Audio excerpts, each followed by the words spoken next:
सुप्रभात बच्चों। क्लास 10 के ज्योग्राफी क्लास में आप सभी बच्चों का बहुत बहुत स्वागत है। हम लोग क्लास 10 का ज्योग्राफी का 5वां चैप्टर खनिज तथा ऊर्जा संसाधन पढ़ रहे हैं। इस चैप्टर में या आप लोग जो भी चैप्टर पढ़ते हैं उसमें जो भी मुख्य बिंदु आते हैं उसको आप लोग नोट करते जाइएगा और इससे जो भी आंतरिक प्रश्न बनेंगे उसको भी आप लोग नोट कर लिखिएगा, याद रखिएगा। तो चलिए हम लोग इसकी शुरुआत करते हैं। हेवन अपने पिता के साथ दूर के गांव से गुवाहाटी आया है। वह लोगों को घरों जैसी अजीब चीज़ों में जाते देखता है जो सड़क पर चलती है। वह कोई रसोई को भी बहुत से घरों के साथ जाते देखता है। वह आश्चर्य से अपने पिता से पूछता है, पिताजी, हमारा घर इस प्रकार क्यों नहीं चलता जैसा कि उसने गुवाहाटी में देखा है।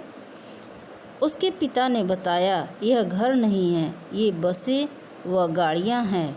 हमारे घरों की तरह ये ईंटों और पत्थरों से नहीं बने हैं। इन्हें बनाने में लोहा, एल्युमिनियम जैसी धातुओं का प्रयोग किया गया है। ये अपने आप ही नहीं चलते, ये इंजन द्वारा चालित होते हैं और इंजन को चलाने के लिए ऊर्जा चाहिए।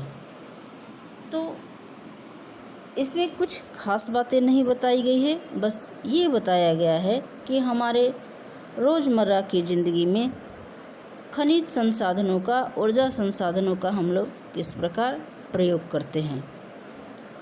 जो एक छोटी सी टॉपिक के माध्यम से बताया गया है कि बस में एल्युमिनियम, लोहा, तांबा, बहुत से ऐसे खनिज पदार्थों का प्रयोग किया जाता है। कोई भी गाड़ियाँ चलती है तो उसके लिए ऊर्जा की आवश्यकता होती है। ऊर्जा भी हमें खनिजों से ही, ईंधन से हम लोग प्राप्त करते हैं। हम अपनी रोज़मर्रा की ज़िंदगी में धातु से बनी विभिन्न वस्तुओं का प्रयोग करते हैं। क्या आप अपने घर में प्रयोग की जाने वाली धातु से बनी चीज़ों की सूची बना सकते हैं? ये धातुएं कहाँ से आती है? तो ये सभी धातुएं हमें प्रकृति के द्वारा प्राप्त होती है। आपने पढ़ा है कि भूप्रॉपर्टी पृथ्वी की ऊपरी परत विभिन्न खनिजों के योग से बनी चट्टानों से निर्मित है। इन खनिजों का उपयुक्त शोधन करके ही ये धातुएं निकाली जाती है। जो भी जिस खनिज संसाधन का हम लोग प्रयोग करते हैं, तो खनिज तो हमें प्राकृतिक से प्राप्त होती है, लेकिन उसका हम लोग शुद्धिकरण करते हैं, शोधन करते हैं, फिर जाके उसका हम लोग प्रयोग कर पाते हैं। खनिज हमारे जीवन में अति अनिवार्य भाग हैं। लगभग हर चीज़ों को हम इस्तेमाल करते हैं।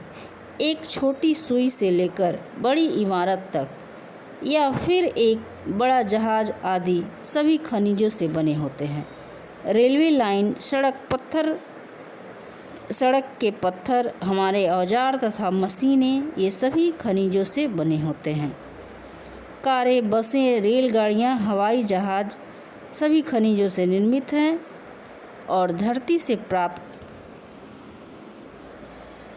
ऊर्जा के साधनों द्वारा चालित होते हैं। यहाँ तक कि भोजन में भी खनिज होते हैं जिसे हम खाते हैं। मनुष्य ने विकास की सभी अवस्थाओं में अपनी जीविका तथा सजावट, त्योहारों और धार्मिक अनुष्ठान के लिए खनिजों का प्रयोग किया है। मतलब हर जगह हम लोग, चाहे वो छोटा से छोटा काम हो या बड़ा, इन सभी चीज़ों में खनिजों की आवश्यकता होती है। हमारे जीवन में काम आने वाली छोटी सुई हो या बड़ी रेलगाड़ियाँ हो, हेलीकॉप्टर हो, जहाज हो, कुछ भी हो, इन सभी में खनिज बनाने में, काम करने में खनिजों की आवश्यकता होती है और इसको चलाने के लिए हमें ईंधन, ऊर्जा की आवश्यकता होती है। ये सभी कुछ हमें खनिज से ही प्राप्त होते हैं।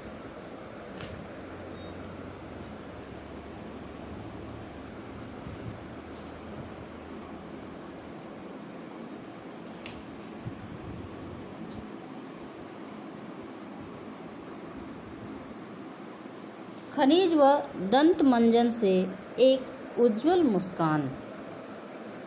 दंत मंजन आपके दांत साफ करते हैं। कुछ अपघर्षक खनिज जैसे सिलिका, चूना पत्थर, एल्युमिनियम ऑक्साइड व विभिन्न फॉस्फेट खनिज स्वच्छता में मदद करते हैं। फ्लोराइड जो दांतों को गलने से रोकता है। अब इसमें बहुत से ऐसे पॉइंट हैं जिसको आप लोग नोट कर सकते हैं। फ्लोराइड जो दांतों को गलने से रोकता है, फ्लोराइड नामक खनिज से प्राप्त होता है।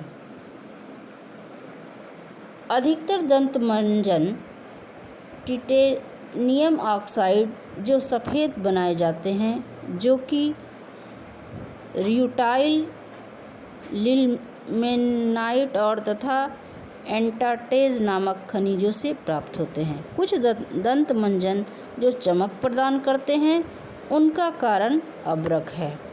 टूथब्रश व पेस्ट की ट्यूब पेट्रोलियम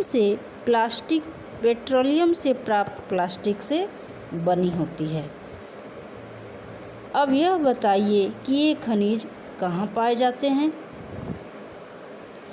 ये सभी खनिज हमें प्राकृतिक से प्राप्त होते हैं। ज़रा ध्यान से सोचें व बताएं कि रोशनी देने वाले बल्ब में कितने खनिज प्रयुक्त होते हैं। आप लोगों ने ज़रूर देखा होगा बल्ब, क्योंकि सबके घर में ये जलाया जाता है। तो ये इसको बनाने में कौन कौन से धातुओं का प्रयोग किया जाता है, कौन कौन से खनिज पदार्थ उसमें होते हैं। तो उसमें शीशा तो होता ही है, तांबा होता होगा, उसके बाद कुछ प्लास्टिक का भी काम होता है, टीन भी होता है। इस तरह से कई सारे खनिज उसमें होते हैं। सभी सजीव वस्तुओं को खनिजों की आवश्यकता होती है, यानी खनिजों के बिना जीवन की प्रक्रिया नहीं चल सकती।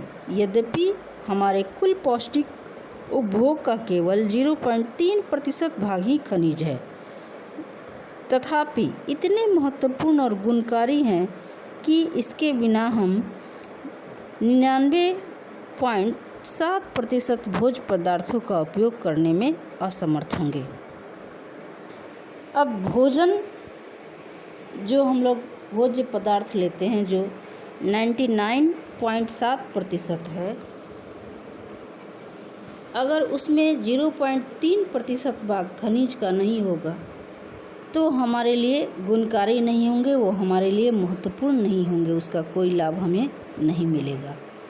ज़रा ध्यान से सोचें और बताएं तथा भोज्य पदार्थों पर अंकित पोषक तत्वों को इकट्ठा करें। हम लोग अपने भोजन में भी बहुत से पोषक तत्व खनिज पदार्थों को लेते हैं।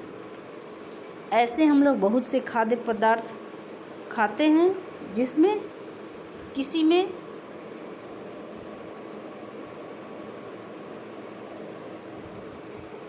खनिज तत्व होता है,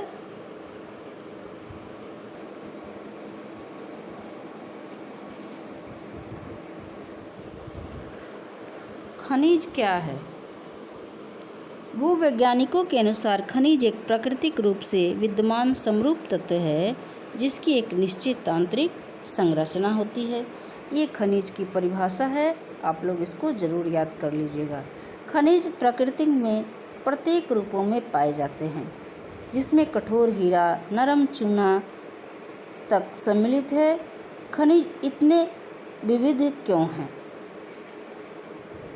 अब खनिज हमें कई रूपों में प्राप्त होते हैं। कोई खनिज है जो बहुत कठोर होता है, जो कम कठोर होता है, कोई हल्का होता है, कोई बहुत भारी होता है, कोई लिक्विड के रूप में मिलता है। इस तरह से विभिन्न रूपों में खनिज हमें प्राप्त होते हैं।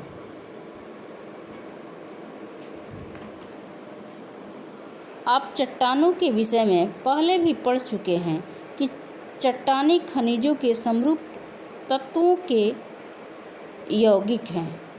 कुछ चट्टानों जैसे चूना पत्थर केवल एक ही खनिज से बनी हैं, लेकिन अधिकतर चट्टानें विभिन्न अनुपातों में अनेक खनिजों का योग है। यद्यपि 2000 से अधिक खनिजों की पहचान की जा चुकी है, लेकिन अधिकतर चट्टानों में केवल कुछ ही खनिजों की बहुतायत है। एक खनिज विशेष जो निश्चित तत्वों का योग है, उन तत्वों का निर्माण उस समय के भौतिक व रासायनिक परिस्थितियों का परिणाम है। इसके फलस्वरूप ही खनिजों में विभिन्न रंग, कठोरता, चमक, घनत्व और विविध क्रिस्टल पाए जाते हैं। भूवैज्ञानिक इन्हीं विशेषताओं के आधार पर खनिजों का वर्गीकरण करते हैं। अब खनिज हमें कहाँ प्राप्त होते हैं? तो खनिज हमें प्रायः चट्टानों से प्राप्त होते हैं। तो आप कुछ चट्टानें जैसे चूना पत्थर केवल एक ही खनिज से बने होते हैं, इसमें और कोई खनिज तत्व नहीं मिला होता है। लेकिन अधिकतर चट्टानें, कुछ ऐसे भी चट्टानें हैं जिसमें कई तरह के खनिज तत्व उसमें होते हैं। अभी तक 2000 से अधिक खनिजों का पहचान किया जा चुका है, लेकिन अधिकतर चट्टानों में ऐसा नहीं कि हर चट्टान जिसमें खनिज पाया जाता है उसमें 2000 प्रकार के खनिज तत्व होते होंगे, ऐसा नहीं है। कहीं 2-4 मिला, कहीं कम, कहीं एक ही है। ऐसा नहीं कि 2000 प्रकार के जो खनिजों का पता किया गया है वो सभी खनिज तत्व एक ही चट्टान में मिल जाएंगे, ऐसी बात नहीं है।